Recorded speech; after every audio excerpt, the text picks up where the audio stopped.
حافظ صاحب، مجلس رمضان کی اس مبارک مجلس میں آپ کا تہہ دل سے استقبال ہے۔ السلام علیکم ورحمۃ اللہ وبرکاتہ۔ وعلیکم السلام ورحمۃ اللہ وبرکاتہ۔ حافظ صاحب، اس سے پہلے آپ اپنی اسلامی تعلیم کو شروع کریں اور ہمارے لوگوں کی طرف سے کچھ حوصلہ افزائی کے پیغام آپ کے لیے آئے ہیں، اور جس طرح سے آپ لوگوں کو سمجھاتے ہو، بتاتے ہو، لوگوں نے اسے بہت پسند کیا ہے، اور ہمارے پاس میں میسیجز بھی آتے ہیں اور سبھی لوگوں نے آپ کا شکریہ ادا کیا ہے، تو میں ان کی طرف سے آپ کو شکریہ ادا کرتا ہوں۔ جزاک اللہ خیر۔ جزاک اللہ خیر جزاک۔ آپ شروع کریں اپنا پروگرام حافظ صاحب۔ جی انشاءاللہ۔ الحمد للہ وکفا وسلام علی عباد الذین اصطفى، اما بعد فاعوذ باللہ من الشیطان الرجیم، بسم اللہ الرحمن الرحیم، ان الذین آمنوا وعملوا الصالحات لندخلنهم فی الصالحین، صدق اللہ العلی العظیم۔ السلام علیکم ورحمۃ اللہ وبرکاتہ۔ الحمدللہ، تمام تعریف اس اللہ وحدہ عز وجل کی ہے، جس کے کرم سے، جس کے فضل سے، جس کے مہربانی سے آج ہم زندہ ہے اور ہماری سانسیں چل رہی ہے، اور جس کے کرم سے آج ہم ماہ رمضان کے اندر عبادات کر رہے۔ ہم اللہ سبحانہ وتعالیٰ سے یہی دعا کرے کہ اللہ سبحانہ وتعالیٰ ان عبادات کو قبول فرما کر اپنے بارگاہ الہی میں ہمیں بڑھا چڑھا کر اس کا بہتر سے بہتر بدلہ نصیب فرمائے، اور ماہ رمضان کا جو مقصد ہے، جس مقصد کے لیے ماہ رمضان اللہ سبحانہ وتعالیٰ نے ہمیں نصیب فرمایا، اللہ سبحانہ وتعالیٰ اس مقصد کو ہمیں سمجھ کر، اور جو اللہ تعالیٰ ہمیں دینا چاہتے ہیں اس ماہ رمضان میں، اس کے لیے ہمیں کوشش کرنا اور کرتے رہنا اور کرنے کی طرف بڑھتے رہنے کی اللہ سبحانہ وتعالیٰ اخلاص کے ساتھ، للہیت کے ساتھ ہم تمام کو دل کے جوئی سے آگے بڑھنے کی، اور اپنے ساتھ اپنے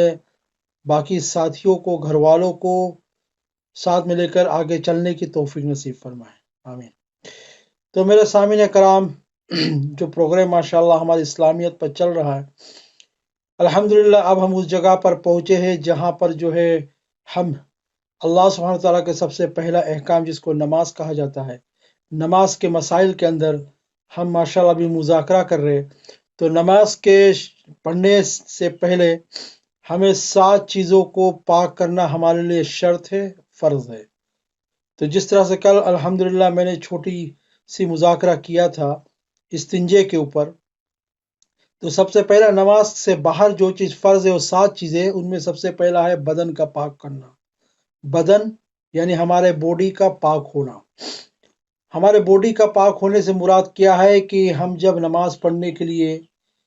نماز پڑھنے کا وقت ہو گیا، نماز ہمیں پڑھنا ہے، تو ہمارے جسم کا پاک ہونا فرض ہے۔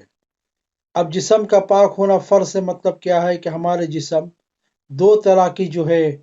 نجاست ہے، ناپاکی ہے، گندگی ہے، 2 طرح کے، ایک تو ہے حقیقی اور ایک ہے حکمی۔ حقیقی ناپاکی اس کو کہتے ہیں کہ جو دیکھنے میں نظر آتا ہے۔ 2 ناپاکی سے ہمیں اپنے جسم کو پاک رکھنا ہے نماز کے لیے، حقیقی ناپاکی اور دوسرا حکمی۔ حقیقی ناپاکی کیا ہے؟ حقیقی ناپاکی اس کو کہتے ہیں جو دیکھنے میں نظر آتا ہے، یعنی کہیں پر پیشاب لگ گیا، پاخانہ لگ گیا، خون لگ گیا، شراب لگ گیا، یا کوئی اور چیز ایسا لگ گیا ہے جو گندگی، جس سے گندگی آ رہا ہے، بدبو آ رہا اور نظر آ رہا کہ لگا ہوا، اس کو حقیقی کہتے ہیں، یعنی نظر آ رہا۔ تو نجاست حقیقی کو پاک کرنے کا میں نے کل مذاکرہ کیا تھا، جس کو استنجا سے میں نے شروع کیا تھا۔ تو اس لیے اب میں اس کو تھوڑا واضح کرتا ہوں۔ جب ہم یعنی کہ واش روم وغیرہ جاتے، ٹوائلٹ جاتے، اپنے آپ کو یعنی کہ فراغت کے لیے، فارغ ہونے کے لیے، فریش ہونے کے لیے، تو ہمارے لیے بہت ضروری ہے کہ ہم جب اندر داخل ہو تو کوئی چیز پہن کر جائے، جیسے جوتیاں وغیرہ پہن کر جاؤ، جو صرف واش روم کے اندر ہی ہونا چاہیے، جو ادھر ہی استعمال کیا جائے، وہاں سے ڈوا تک کیا اس کو باہر نہ لائے، اور اس کو پہن کر اور ہلنے کے لیے بائیں پاؤں سے اندر جو سنت طریقہ سے اندر جائے، دعا پڑھ کر جائے، یعنی کہ اندر جا کر دعا پڑھے، اور اندر جا کر اپنے کپڑوں کو اوپر کر لے، جس میں ہمیں خطرہ ہے کہ وہ کپڑا نیچے نہیں زمین پر نہیں رگڑائے کہ جو پانی وغیرہ گرا ہے پہلے سے یا چھینٹے وغیرہ پڑی ہے تو وہ ہمارے کپڑوں میں نہ لگ جائے، کیونکہ ہم غسل وضو یعنی کہ ہم واش روم جاتے ہیں اپنے آپ کو پاک کرنے کے لیے، تو یہ سب احتیاط بہت ضروری ہے۔ یہ سب احتیاط بہت ضروری ہے کہ جب ہم اندر داخل ہو تو اپنے کپڑوں کو اوپر کر لیں، اور جب ہم اس جگہ پر پہنچے جہاں پر ہمیں فارغ ہونا ہے یعنی فریش اپ ہونا ہے، تو ہم یہ دیکھ لیں کہ اس کے اوپر، پین کے اوپر جس پر بیٹھنا ہے ہمیں، اس پر کوئی چیز لگی ہوئی تو نہیں ہے۔ کبھی کبھی چھینٹیں ہوتی ہے، کبھی کبھار پانی ہوتا ہے جو ہم سے پہلے آئے تھے یوز کر کے گئے، پانی وغیرہ پڑا ہوتا ہے، تو وہ سب بھی ناپاک ہے۔ تو پہلے اس کو ہم صاف کریں، اس جگہ کو صاف کریں جہاں ہم نے بیٹھنا ہے، تو ٹیشو وغیرہ لے کر اس کو ایک بار صاف کرے، 2 بار 3 بار اچھی طرح سے کر کے پھر اس کے اوپر بیٹھ کر جو ہے فارغ ہو یعنی فریش اپ ہو۔ اور جس طرح سے کل میں نے کہا کہ اگر ہم نمبر 1 کر رہے ہیں تو کرنے کے بعد جو ہے اچھی طرح سے ہم یہ فیل کر لیں کہ میں نے کر لیا ہے، اب کوئی چیز باقی نہیں ہے اندر، تھوڑا جھٹکا دے دے، پیٹ کو جھٹکا لے لے، سب ہو جائے تو 3 بار اس کو خشک کرے پیپا سے، اور یہ احتیاطاً دیکھ لے کہ اس میں کوئی ڈراپس وغیرہ باقی نہ ہو کہ پھر بھی ناپاکی آتا نہیں رہے، بالکل دل کو تسلی ہو جائے، پھر اس کے بعد پانی سے اس کو دھو۔ ایسے ہی نمبر 2 کرنے کے بعد جو ہے 3 ٹیشو پیپر استعمال کر سکتے ہیں یا 5 تک کرے، جب تک وہ بالکل صاف نہ ہو جائے اس وقت تک پانی کو استعمال نہ کرے۔ اس کے بعد جو ہے اپنے یعنی کہ پھر اس کے بعد جو فارغ ہونے کے بعد اور جگہ کو صاف کر دے، تاکہ ہمارے بعد اگر کوئی بھی آئے واش روم تو وہ جگہ اس کے لیے صاف ہونا چاہیے، کیونکہ کبھی کبھار لوگ آتے ہیں، جلدی میں آتے ہیں گھر والے، اور وہ خیال نہیں کرتے کہ پہلے سے پانی پڑا ہوا ہے کسی اور کا استعمال کیا ہوا پین کے اوپر، اور وہ آ کر اسی پر بیٹھ جاتے ہیں، اور جب وہ بیٹھیں گے تو وہ پہلے سے جو ناپاکی تھا اس کے اوپر وہ اس کے جسم پر لگ جاتا ہے، اس کو پتہ ہی نہیں ہوتا، اور پھر اسی جسم سے اگر وہ نماز پڑھے گا تو اس کی نماز قبول نہیں ہوگی۔ تو یہ بہت ضروری ہے کہ جب ہم جائے دیکھ لے پہلے جگہ صاف ہے، اور استعمال کے بعد اس جگہ کو پھر سے صاف کر دے۔ اگر پانی ہم نے استعمال کیا تو کم سے کم پانی بھر کر پھر رکھ دے، تاکہ ہمارے بعد کوئی بھی آئے تو وہ استعمال کرے، اور یہ بہت بڑا اجر ہے۔ تو یہ ہے استنجا کرنے کا طریقہ جو میں نے بتایا۔ اور دوسرا جو میں نے فرمایا یہ نجاست حقیقی جو دیکھنے میں نظر آتا ناپاکی، اس کو پاک کرنے کا طریقہ، اور نجاست حکمی جو دوسرا ناپاکی ہے، اور نجاست حقیقی جو دیکھنے میں نظر آتا، اس کے بعد جو ہے دوسرا جو نجاست حکمی ہے جس کو شریعت نے حکم دیا ہے۔ نجاست حکمی میں 2 قسمیں ہیں، ایک چھوٹا نجاست، ایک بڑی۔ چھوٹا نجاست حکمی جو ہے وہ وضو کرنے سے جسم پاک ہو جائے گا، اب بڑی نجاست ہے جس کو حد سے اکبر کہا گیا، وہ غسل کرنے سے پاک ہوگا، وہ غسل کرنے سے پاک ہوگا۔ تو یہ جاننا بہت ضروری ہے کہ ہمیں اپنے جسم کو کس طرح سے پاک کرنا ہے۔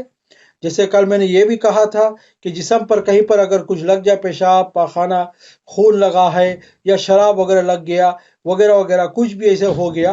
تو اس کو 3 بار دھونے سے اس کو اچھی طرح صاف کرے۔ ایک بار اس کو صابن سے اچھی طرح دھوئے، پھر اس کو اچھی طرح سے گارے، پھر اس کے بعد دوسری بار اس کو دھوئے صابن سے، پھر اس کو اچھی طرح گارے، تیسری بار کرے، پھر اس کو اچھی طرح۔ تو اس طرح سے ناپاکی، گندگی کو جسم سے صاف کرنے کا طریقہ ہے۔ ایسے ہی اگر کپڑے میں لگ جائے تو کپڑا کو بھی ایسے ہی صاف کرنا۔ تو دوسرا جو فرض ہے نماز کے اندر وہ ہے کپڑوں کا پاک کرنا، وہ ہے پہلا بدن کا پاک، دوسرا کپڑوں کا پاک۔ جو کپڑا ہم پہن کر نماز پڑھنے کے لیے جا رہے ہیں، یہاں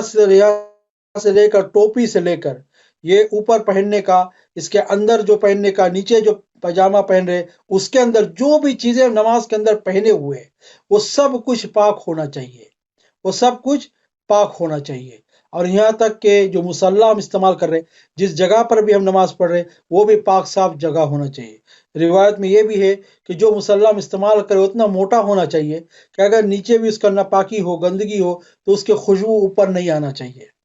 تو اگر ہم گھروں میں ہیں اور ہمارے گھر میں چھوٹے بچے بھی ہیں تو ہم احتیاط کریں کہ جس جگہ ہم نماز پڑھ رہے اپنے مصلی کو اٹھا کر اوپر رکھ دیں، اور جو نماز میں ہم کپڑے استعمال کر رہے وہ بالکل ہمارا پاک صاف ہونا چاہیے۔ اگر کہیں پر ناپاکی لگا ہے تو اس کو اچھی طرح، جس طرح میں نے طریقہ بتایا کہ اس کو اچھی طرح سے پانی سے رگڑ کر ایک بار پھر خشک کرے، اس کو دوسری بار پھر پانی سے دھوئے، صابن سے رگڑے اچھی طرح، پھر اس کو خشک کرے کہ ایک ڈراپ بھی اس کا باقی نہ رہے، دوسری بار تیسری بار پھر پانی ڈال کر صابن لگا کر صاف کر کے تیسری بار بھی اس کو گارے تاکہ کوئی بھی پانی باقی نہ رہے، تو وہ جگہ جہاں پر نجاست لگا تھا، ناپاکی لگا تھا، پیشاب پاخانہ شراب یا خون وغیرہ، وہ جگہ بالکل پاک صاف ہو جائے گا۔ تو دعا ہے اللہ سبحانہ وتعالیٰ سے جو مذاکرہ کیا، اللہ سبحانہ وتعالیٰ مجھے خود اور آپ تمام سامعین کرام کو بھی جزائے خیر نصیب فرما، جو اپنے قیمتی وقتوں کو نکال کر اللہ سبحانہ وتعالیٰ کے بھیجی ہوئی جو دین ہے، جو ارکان ہے، جو احکام ہے، اس کو ہم سیکھتے ہیں، سنتے ہیں، جو بھی ہم وقت اس میں لگاتے ہیں، اللہ تعالیٰ اس کا بہت بڑا چاڑا کر اجر عظیم ہمیں نصیب فرمائیں گے۔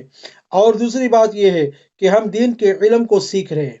دین کے علم کو سیکھ رہے، اور فرمایا نبی علیہ الصلوۃ والسلام کا حدیث ہے کہ جو دین کو سیکھ کر اس پر عمل کرتا ہے، پھر اگر اس سے غلطی ہو جائے تو اللہ تعالیٰ اسے معاف کرے گا، کیونکہ وہ سیکھ رہا ہے۔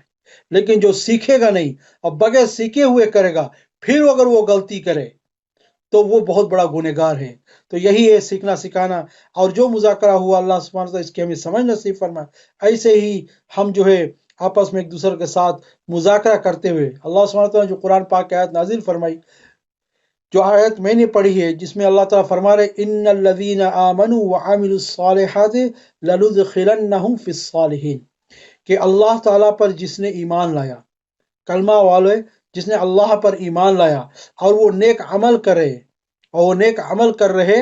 اللہ سبحانہ وتعالیٰ ان کو نیک بندوں میں شمار فرمائیں گے۔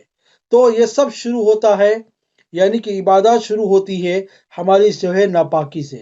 جب ہمارے جسم پاک ہوگا، کپڑے پاک ہوگا، انشاءاللہ ایسے ہی ہم اس پہ مذاکرہ کرتے رہیں گے۔ تو آج جو میرا دوسرا مذاکرہ تھا وہ تھا کہ کپڑوں کا پاک ہونا۔ دعا اللہ تعالیٰ سے اس کی ہمیں صحیح سمجھ نصیب فرمائے اور عمل کی توفیق نصیب فرمائے، اور اللہ سبحانہ وتعالیٰ ہم تمام کو ماہ رمضان میں خوب دل لگا کر عبادات کرنے کی توفیق نصیب فرمائے۔ جزاکم اللہ خیر۔ السلام علیکم ورحمۃ اللہ وبرکاتہ۔